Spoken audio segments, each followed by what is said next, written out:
The White House is saying, look, we're not going to negotiate. This is a fake negotiation. We're just going to ask for a clean debt limit increase. And I do not think McCarthy and the Republicans can deliver a clean debt limit increase after everything they've been through. I think it would cost McCarthy his speakership. Yeah.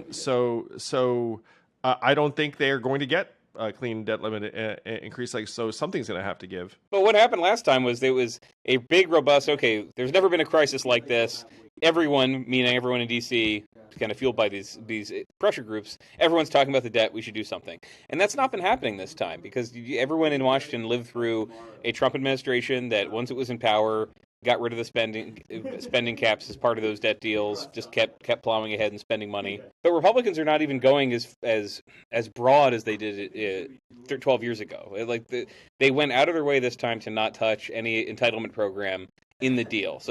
And I could truncate what I'm saying is in 2011 the idea was this is so unprecedented. This is the time to do gigantic reforms that we all agree America must do. It's been overdue.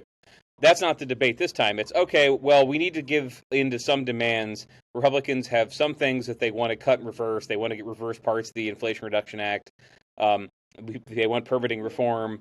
They want to claw back unspent COVID money. It is less than Republicans were demanding last time because just I think things have changed, and they're post-Trump, the Republican Party is not interested in entitlement reform, Social Security cuts, Medicare cuts, Medicaid cuts, sure, but not the rest of it. So it's like it's a much smaller debate, which is also playing into this. You're not as invested if you're watching this from the outside from Wall Street because a deal that would make Democrats unhappy, that would make Republicans feel like they won something. You just started to describe it. It would be, well, we cut some of Biden's spending priorities, and we have some environmental policies that Democrats didn't want that we got through. That wouldn't be enormous. That's stuff that honestly a well-functioning Congress could probably just vote on normally. Sure. Like the old Congresses of 50 years ago could just say, well, here comes a crisis. What can we trade? So the stakes are lower, and it's much, I don't want to say silly, but it's having a tougher time getting into the public consciousness for all those reasons. People live through it. Stakes are lower. There's less being demanded, and Democrats are convinced. All right, if we just don't treat this like it's legitimate, we've never tried that before. We've never just pretended that this isn't real. We don't have to negotiate. What'll happen if we hold out as long as possible?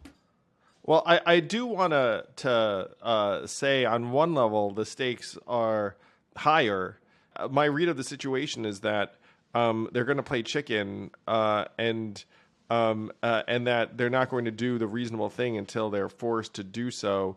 And by the time they're forced to do so, I think there could be some significant repercussions. I think the market's fragile with these bank failures and the rest of it. I think confidence is fragile. This is just like going to be a self-inflicted wound. If they get to a point where it starts having real market repercussions, how do you think this plays out? So one possibility is the White House gets to the precipice and says, all right, none of this is real. We're going to find a way to keep funding the government, and we're not going to be taken hostage. Another way is that AKA the $1 trillion coin? Yeah, I mean, that they say they can't pull off. But I'm saying until we reach that moment and they officially rule it out, you can't 100% rule that out. Before the other options are much more pedestrian and normal, which is, okay, we reach this point in the negotiation, we're willing to sign off on a few, after not negotiating, we're willing to sign off a few things they wanted, which is, I've not negotiated many debt limit deals or many of these deals like this, but being obstinate, saying absolutely nothing, and then giving part of what Republicans want. And then at that point, maybe you throw it to the House and you can put the onus on Republicans in the House. Will they pass something that's less than what they demanded? And to the extent the gamesmanship of this is that's where we are at the story at the moment. The one thing I would say though, the Democratic base, which remember the same position where Barack Obama was running for re-election in 2011, 2012. The threat was that Republicans might tank the economy while he's running for re-election. Biden is running for re-election, just announced it. The threat is similar, but there's less.